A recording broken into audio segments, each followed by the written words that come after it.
Yes yes yes. નમસ્કાર, સ્વાગત છે આપનું દે ધનાધન આઈપીએલમાં. દે ધનાધન આઈપીએલમાં આપણે ચર્ચા કરતા હોઈએ છીએ ખાસ કરીને આઈપીએલની રમાયેલી મેચોની, અને એમાં પણ ખાસ જ્યારે આઈપીએલ 2025ની વાત કરીએ તો કેટલીક રોમાંચક મેચો છે. તમે જુઓ કે ખાસ તો જે ઇન્ટરેસ્ટિંગ મેચો છે, અલગ અલગ રેકોર્ડ બની રહ્યા છે. અને એમાં પણ ગઈકાલની મેચની વાત કરીએ તો ગઈકાલે 2 મેચ રમાઈ ગઈ. Delhi Capitals versus Chennai Super Kings, અને બીજી મેચ હતી Punjab Kings versus Rajasthan Royals વચ્ચે.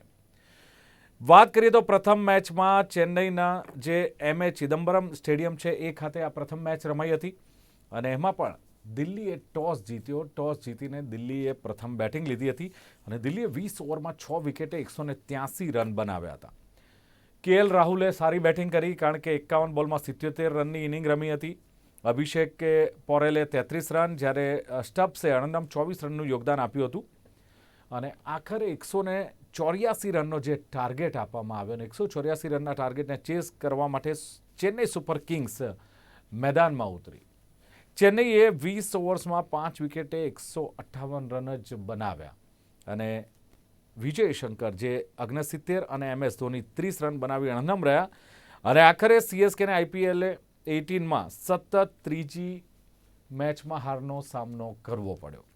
બીજી મેચની વાત કરીએ તો પંજાબ વર્સિસ રાજસ્થાન, અને પંજાબ કિંગ્સ વર્સિસ રાજસ્થાન રોયલ્સની વાત કરીએ તો મહારાજા યાદવેન્દ્રસિંહ ક્રિકેટ સ્ટેડિયમમાં મેચ રમાઈ હતી. ટોસ જીતીને પ્રથમ બેટિંગ કરતા રાજસ્થાને ધુઆધાર બેટિંગ કરી 20 ઓવરમાં 4 જ વિકેટ ગુમાવીને 205 રન બનાવી લીધા. અને આ સ્ટેડિયમમાં એવું કહેવાય છે કે જે મહારાજા યાદવેન્દ્રસિંહ સ્ટેડિયમ છે એમાં સૌથી વધુ આઈપીએલનો આ સ્કોર કહી શકાય. એમાં જો વાત કરીએ તો જયસ્વાલે 45 બોલમાં 67 અને રિયાન પરાગે 25 બોલમાં અણનમ 43 રન બનાવ્યા હતા. 206 રનનો ટાર્ગેટ આપવામાં આવ્યો પંજાબની ટીમને. 206 રનના ટાર્ગેટને ચેસ કરતી વખતે પંજાબની ટીમની વાત કરીએ તો 20 ઓવરમાં 9 વિકેટ ગુમાવી 155 રન જ બનાવી શકી. નેહલ વાડ્રાએ 41 બોલમાં 62 રન બનાવ્યા, અને ગ્લેન મેક્સવેલે 30 રન, અને સાથે જ મહત્વની ભાગીદારી 88 રનની જોવા મળી. પણ આ ભાગીદારી પણ આ પોતાની ટીમને જીતાવી શકી નહીં. પંજાબની આ સિઝનમાં પહેલી વાર આ હાર છે, જ્યારે રાજસ્થાનની આ બીજી જીત કહી શકાય. તો ખાસ દે ધનાધન આઈપીએલમાં ચર્ચા કરીશું આ બંને મેચોની, દિલ્હી વર્સિસ ચેન્નઈ, પંજાબ વર્સિસ રાજસ્થાનની. દિલ્હી કેપિટલ્સની જીત કેવી રહી, સાથે જ ચેન્નઈ સુપર કિંગ્સ ક્યાં થાપ ખાઈ ગઈ, ક્યાં ભૂલ થઈ. બીજી મેચમાં રાજસ્થાન રોયલ્સની બેટિંગની વાત કરીશું, સાથે પંજાબ કિંગ્સની બેટિંગ અને બોલિંગની પણ વાત કરીશું. આ તમામ ચર્ચા કરવા માટે મારી સાથે ઉપસ્થિત છે જાણીતા સ્પોર્ટ્સ એક્સપર્ટ અશોક મિસ્ત્રી ઉપસ્થિત છે. અશોકજી, સ્વાગત છે આપનું આ કાર્યક્રમમાં. Thank you so much. તો દર્શક મિત્રો, અશોકજી સાથે બંને મેચની ચર્ચા કરીએ પહેલા નજર કરીએ રિપોર્ટ પર.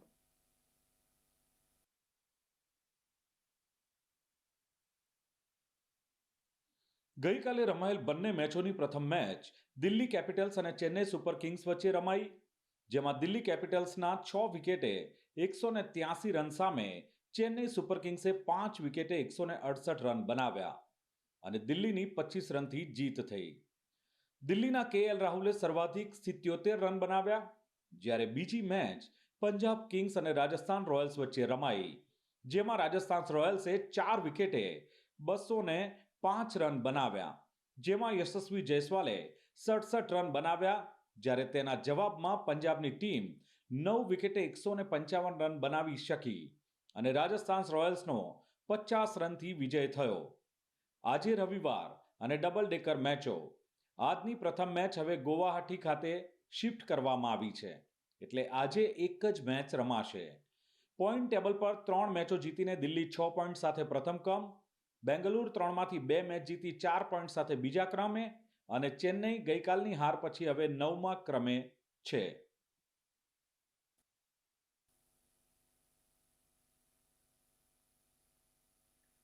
અશોકજી, દે ધનાધન આઈપીએલમાં ઘણી બધી ચર્ચા આપની સાથે થતી હોય છે, આપ ઘણી બધી વાતો કરતા હોય છો, પણ જે શનિવારની વાત કરીએ, ગઈકાલના દિવસની વાત કરીએ, 2 મેચ રમાઈ, અને ડબલ હેડર મેચમાં શું કહેશો? દિલ્હી વર્સિસ ચેન્નઈ, પંજાબ વર્સિસ રાજસ્થાન, આ બંને મેચોની વાત કરીએ. બંને મેચો આપણે જોઈ છે, પ્રેક્ષકોના પોઈન્ટ ઓફ વ્યૂ શું કહેશો? બંને મેચો કેવી રહી? બે વસ્તુ બની. એક તો શનિવાર તો બે ડબલ હેડર મેચ હતી, એટલે લોકોને મજા તો આવવાની જ હતી, પણ એની સાથે સાથે ઘણી બધી એવી ઘટનાઓ બની છે કે જે ઘટનાઓ ક્યારેય નથી બની. ધારો કે દિલ્હીની વાત કરો તો CSK ને 15 વર્ષમાં પહેલી વાર એમના મેદાન ઉપર એમણે માત આપી છે. તો this is the very biggest thing. ત્યાર પછી દિલ્હીની કેપ્ટનશીપ જે રીતે ગુજરાતનો અક્ષર પટેલ કરી રહ્યો છે, એક પછી એક શિખરો સર કરે છે, એક પછી એક મેચો જીતે છે અને ક્યાંક એની પોતાની કેપ્ટનશીપથી પણ એક સારી છાપ છોડવામાં એ સફળ થયો છે. બીજે છેડે CSKની ટીમ તમે જુઓ, લોકોની અપેક્ષાઓમાંથી ઘણી બધી ઊણી ઉતરી છે. નથી એના કેપ્ટન રમી શકતા, નથી રચિન રવિન્દ્રન રમી શકતા, નથી કોનવે રમી શકતા.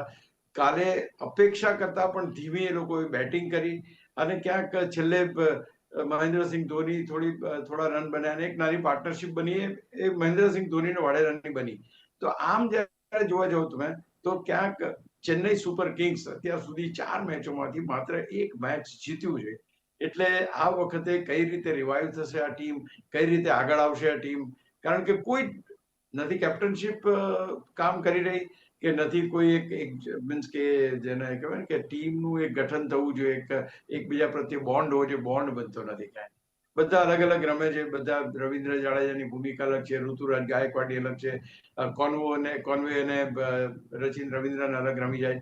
એટલે કાલે એક આ વસ્તુ જોવા મળી કે એક ટીમ કે જે બહુ જ જબરજસ્ત રીતે વિભાજિત થતી જોવા મળે છે. એક સૂત્ર કાંઈ નથી. જ્યારે Delhi on the other hand એની પાસે જે કોઈ ખેલાડીઓ છે એ સર્વશ્રેષ્ઠ પ્રદર્શન કરીને ક્યાંક સામેની ટીમને મુશ્કેલીમાં મૂકે. બીજી મેચ તમે જુઓ તો ગઈકાલે અમારે સાંજે પણ ચર્ચા થઈ હતી કે ભાઈ રાજસ્થાન કમબેક તો કરશે, કારણ કે રાજસ્થાનના કેપ્ટન સંજુ સેમસન પહેલી વાર કાલે કેપ્ટનશીપ સંભાળી. પહેલા ઇમ્પેક્ટ પ્લેયર તરીકે આવતા હતા, રમવા આવતા હતા, પણ રિયાન પરાગ કેપ્ટન હતા. એની કેપ્ટનશીપ આવતાની સંગાતે આખી ટીમ એક નવપલ્લિત થઈ ગયું એ રીતે તમને જોવા મળે છે. સમગ્ર ટીમના દરેક બેટર્સ બહુ જબરજસ્ત બેટિંગ કરી અને તમને 205 સ્કોર તમને જોવા મળ્યો. આ મેદાન ઉપર સર્વાધિક સ્કોર બન્યો. તો ક્યાંક આ વસ્તુ બહુ મહત્વની છે કે માત્ર એક વ્યક્તિના આવવાથી આખી જે ટીમ છે એ ટીમ પરફોર્મ કરતી થઈ જાય. તો માનું છું કે રાજસ્થાન બહુ મેચો હાર્યું હતું. રાજસ્થાનની બી આ વખતે તકલીફ જ હતી શરૂઆતમાં, બટ યસ્ટરડે 205 રન કર્યું અને ત્યાર પછી જે રીતે પંજાબની ટીમને એમની બોલિંગથી એ કર્યા, દેટ ઇઝ ફેન્ટાસ્ટિક. જોફ્રા આર્ચરને બહુ જ માર પડતો હતો, પણ હમણાંથી એટલી સરસ લેન્થથી બોલિંગ કરે છે.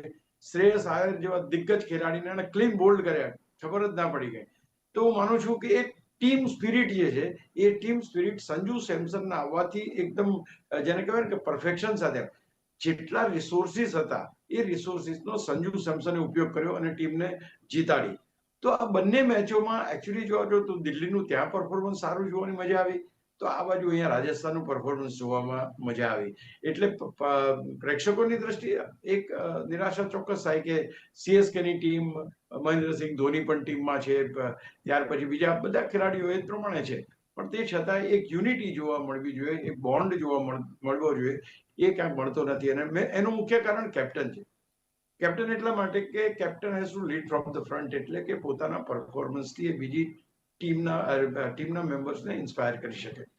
ઋતુરાજ ગાયકવાડના રન બનતા નથી, એના કારણે આખી ટોપ લેવલ, ટોપના જે 5 ખેલાડીઓ છે, Rachin Ravindran, convoy, Rituraj Gaekwad, they are not able to score the runs. અને શરૂઆતમાં જો સ્કોર ના બને, પાવર પ્લેની અંદર તમારા રન્સ ના બને, તો ઓબ્વિયસ છે કે આ ટોટલ જે છે, અધરવાઇઝ 185 વોઝ ચેઝેબલ ટોટલ, એમાં કઈ બહુ મોટી વાત નહોતી, થઈ જાય.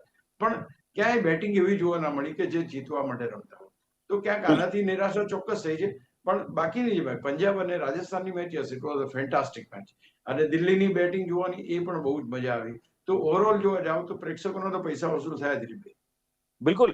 પણ દિલ્હીની વાત કરીએ તો અશોકજી, દિલ્હીએ જે પ્રમાણે ટોસ જીત્યો, બેટિંગ કરીને 183 રન બનાવ્યા અને જીત પણ મેળવી, શું લાગે છે કે દિલ્હીની ટીમની વાત કરીએ, દિલ્હી કેપિટલ્સની પરિપક્વતા અથવા તો ટીમની જે આપણે કહીએ કે જે CSKમાં ખામી છે, એક સૂત્રતા, એ ક્યાંક અહીંયા પરિપક્વતા જોવા મળી? કારણ કે એક પછી એક મેચ જીતી રહી છે અને ખાસ કરીને અક્ષર પટેલનો આપે ઉલ્લેખ કર્યો. અક્ષર પટેલ માટે આ કેટલું મહત્વનું, જે પ્રમાણે ટીમ પરફોર્મ કરી રહી છે?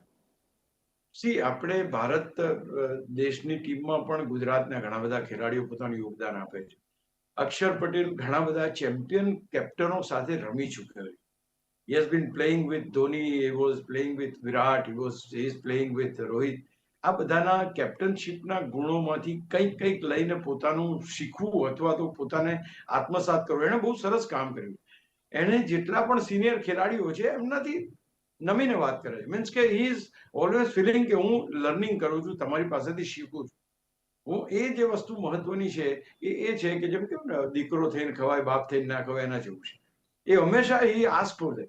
આજે મિચેલ સ્ટાર્ક જેવો ખેલાડી કે જેને આઈપીએલમાં કોઈ દિવસ આટલું સારું પ્રદર્શન કર્યું નથી, અને ગઈ મેચમાં 5 વિકેટો લીધી, અને બાકીના દરેક ખેલાડીઓ તમે જો કેએલ રાહુલ ગઈકાલે આવ્યા તો હી ડઝન્ટ, એને કોઈ ઈગો નડતો નથી. અહીંયા પ્રોબ્લેમ એ છે કે અક્ષરને અને રાહુલને તો દે આર લાઈક ફ્રેન્ડ્સ, અથવા તો એ રાહુલને રિસ્પેક્ટ આપે છે કે yes he is most important batsman.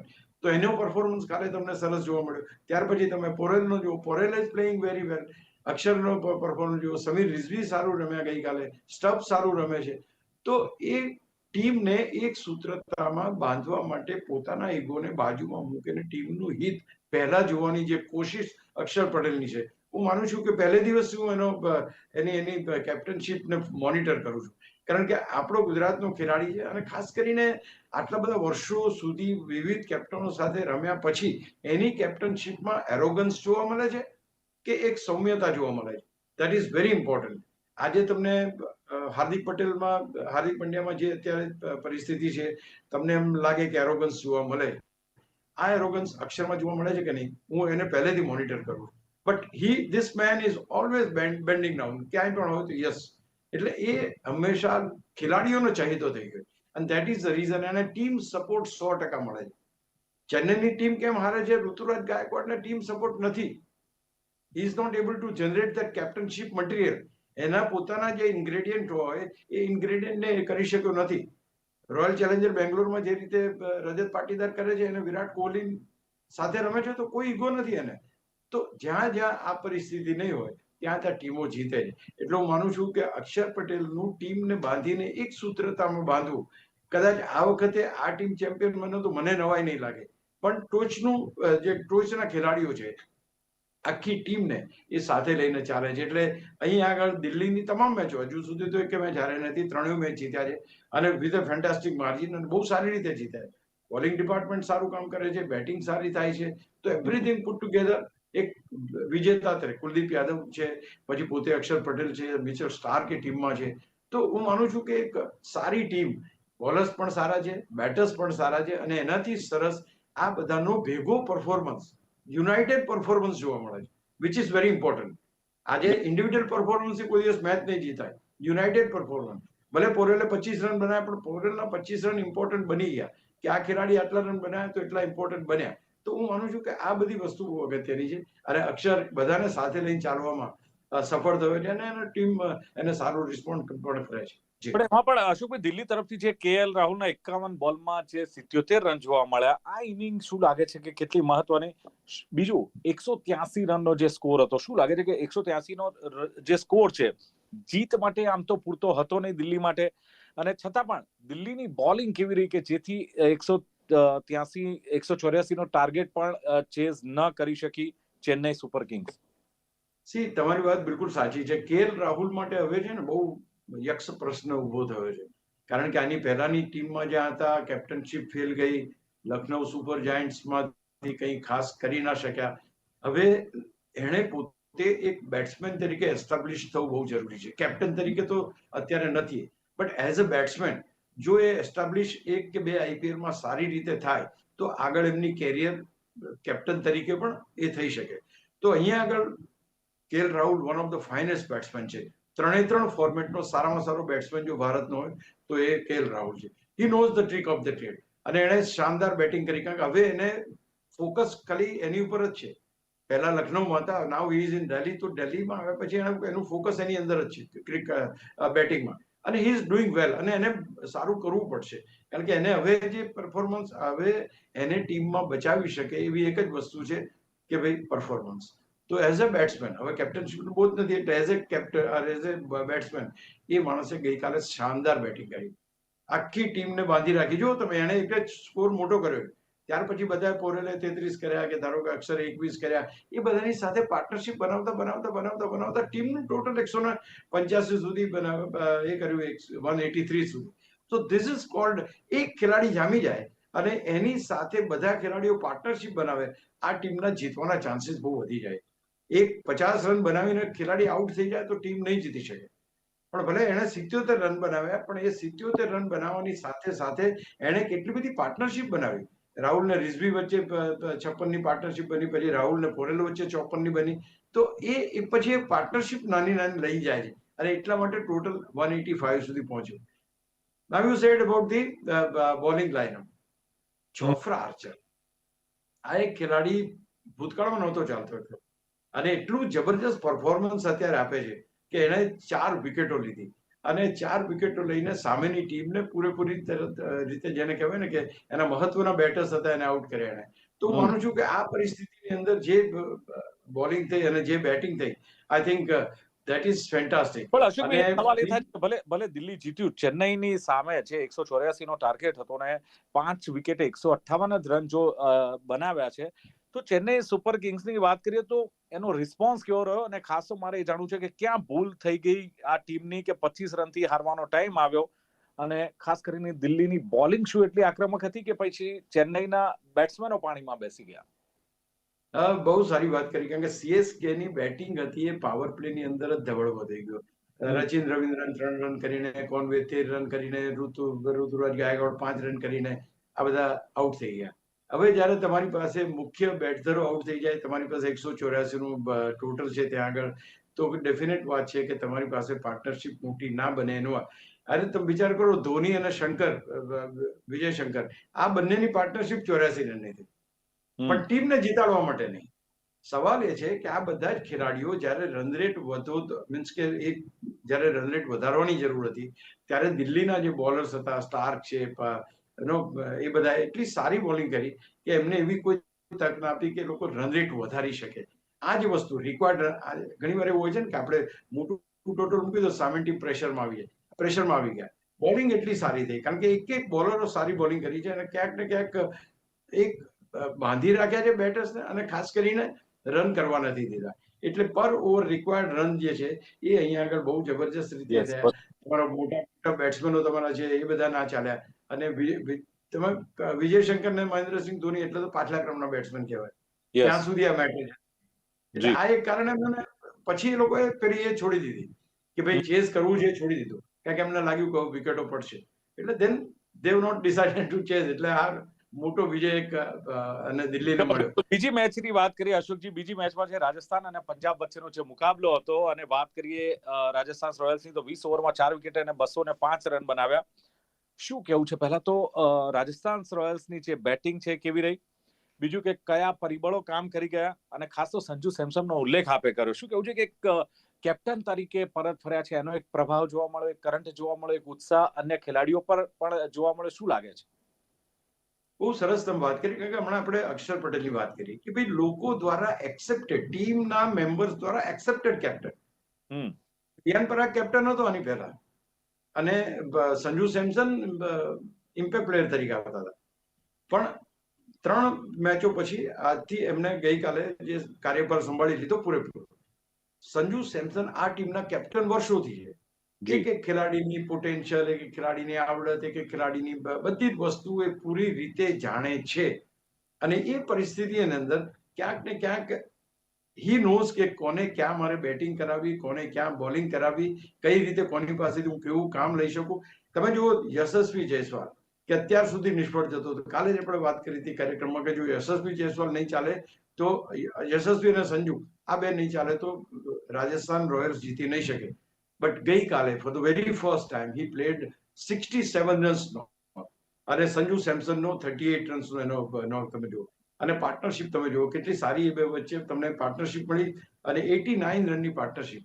આજે તમે ઓપનિંગ 89 રનનું પાર્ટનરશિપ આવે એટલે ત્યાર પછી બાકીના બેટ્સમેનો માટે કામ કરવાનું બહુ ઓછું રહી જાય. કારણ કે જે રીતે રિયાન પરાગ, સંજુ સેમસનની કેપ્ટનશિપ પહેલી વાત, બેટિંગ એની થઈ બીજી વાત, યશસ્વી જયસ્વાલ ત્રીજી વાત, રિયાન પરાગ કેપ્ટનશિપના ભારથી મુક્ત થયો. He has played a fine knock, એને 43 રન બનાવ્યા. તો look at the way immediately captain આવી ગયો મારો, ચલો હવે મારે પરફોર્મ કરો, મારું હવે કામ મારે કોન્સન્ટ્રેટ આની પર કરવાનું.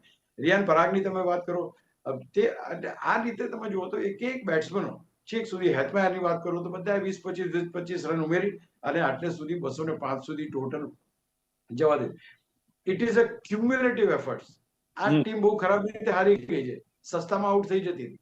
But now Right. That they are doing so well, તો 205 રન, અને ડેફિનેટલી એનું જે પ્રેશર એ સામેની ટીમ પણ પર અશોક, આવવાનું. 206 નો ટાર્ગેટ જે પંજાબ કિંગ્સને આપવામાં આવ્યો અને 206 ની સામે જે પંજાબની ટીમ 155 રન જ બનાવી શકી, શું એના પરથી એમ કહી શકાય કે પંજાબ કિંગ્સની બેટિંગ શ્રેયસ અય્યરની આસપાસ જ ક્યાંક રોટેટ થાય છે, અને બીજું કે અન્ય ખેલાડીઓ જે રમ્યા નથી અથવા બહુ એટલી અપેક્ષા પણ એમની પાસે કદાચ ના હોય જેટલી શ્રેયસ અય્યર પાસે હોય, ટીમ હારી ગઈ, બેટિંગ વિશે શું કહેશો પંજાબની?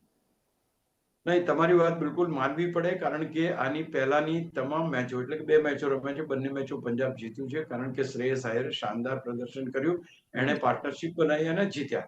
ત્યાર પછી ગઈકાલની મેચમાં જેઓ જોફ્રા આર્ચરે જોફ્રા આર્ચર આપણે રાજસ્થાનમાં, અને એણે જે રીતે બોલિંગ કરીને એને બોલ્ડ કર્યો, બહુ અગત્યની વાત છે કે તમારો કેપ્ટન મોટું યોગદાન આપ્યા વિના આઉટ થાય છે.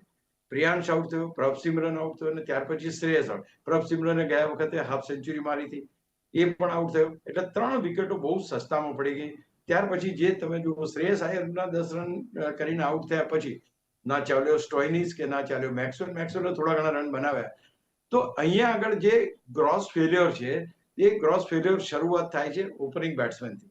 ઓપનિંગ 2 વિકેટો પડી, પ્રભસિમરનની પડી, ને ત્યાર પછી રિયાન્સની પડી. એ 2 વિકેટો પછી શ્રેયસ આયર તરત આઉટ થયા. પાવર પ્લેમાં રન ના બન્યા, વિકેટો જલ્દી પડી ગઈ, શ્રેયસ આયર પોતે આઉટ થઈ ગયા. ત્યાર પછી સ્ટોઇનિસ ફોર્મમાં નથી, મેક્સવેલ ફોર્મમાં નથી. નો ડાઉટ કે મેક્સવેલ ગઈકાલે 30 રન બનાવ્યા, he played sum good inning, પણ ક્યાંક ને ક્યાંક એ જોવા જઈએ તો તમે વાડેરાએ પછી સારી એક ઇનિંગ રમી અને he has try to consolidate the things, પણ ટીમને જીતાડી ના શક્યા. તો આ જે વસ્તુ છે એ મહત્વની છે કે એક જ ખેલાડીની આસપાસ તમારી બેટિંગ ચાલે છે. હેડ it bin the other way round, Shreyas Iyer જો રમતો હોત તો એ પોતે 50 રન માર્યા હોત, અને બીજી નાની નાની પાર્ટનરશિપ કરીને ટીમનું ટોટલ જે જોઈએ છે એટલા ટોટલ સુધી લઈ ગયો. બટ ઇટ ડીડ નોટ, કારણ કે એ ના રમ્યો એટલે કોઈ બીજી મોટી પાર્ટનરશિપ બની નહીં.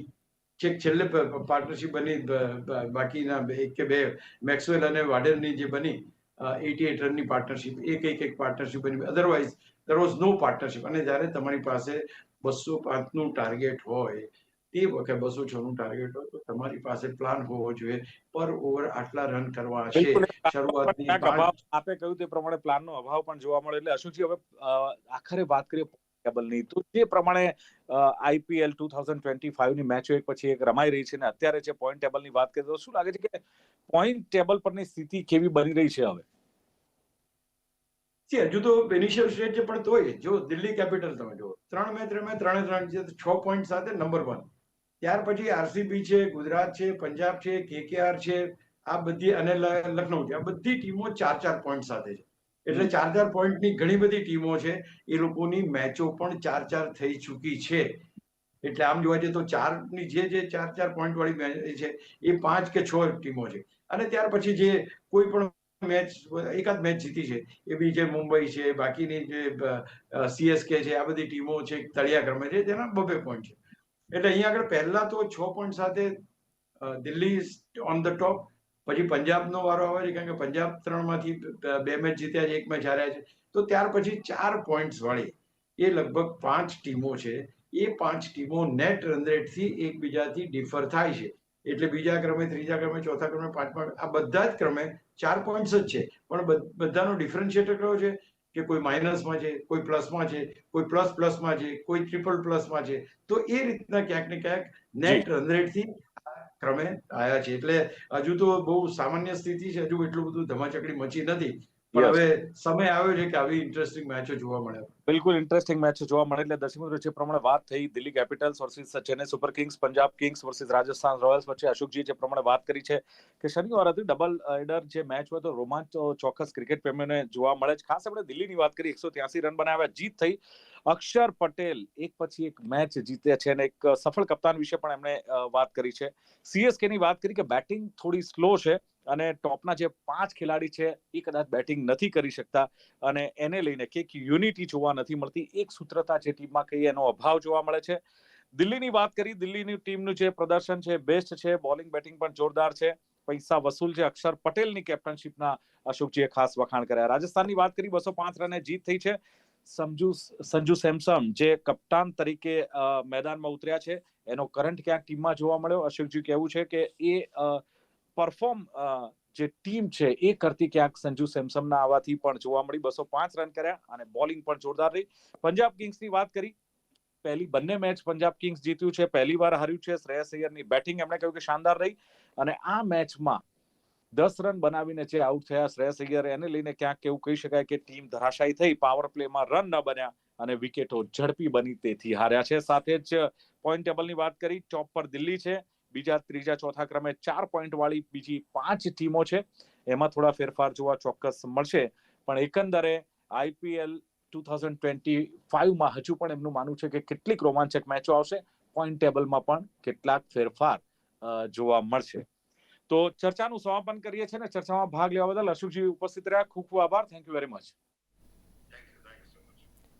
તો દર્શક મિત્રો, દે ધનાધન આઈપીએલમાં હતી ચર્ચા Delhi Capital versus Chennai Super Kings અને Punjab Kings versus Rajasthan Royals વચ્ચેની ચર્ચા. અને ખાસ મળીશું 5:30 કલાકે ફરી એકવાર દે ધનાધન આઈપીએલમાં એક અન્ય ચર્ચા સાથે. જોતા રહો દે ધનાધન આઈપીએલ. નમસ્કાર.